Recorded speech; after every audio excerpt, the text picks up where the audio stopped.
And we stay in Colombia now, where the latest free trade agreement approved by the Congress last year threatens what is left of the country's auto industry. Our correspondent Natalia Margarita now with more from Bogota.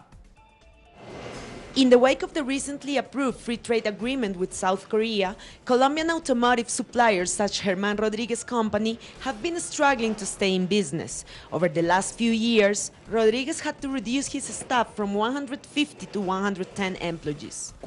How many jobs we could have created if things had been done differently? That is the issue. By now, we could have had 200 to 300 employees perhaps. So the impact's not just about what has been destroyed, but also what could have been gained. I wouldn't have indebted myself to bring new equipment knowing what they have just signed.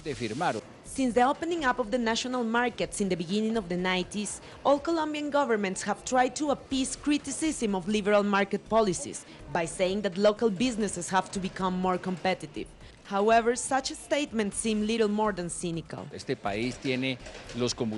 This country has very expensive fuel, very expensive energy. It has the highest taxes and they just raise them even more. They recently signed an FTA and simultaneously raised taxes. It will be cheaper to produce the same we are producing here locally if I just move the factory to Mexico, Ecuador or elsewhere apart from Colombia. What is not competitive here is the country.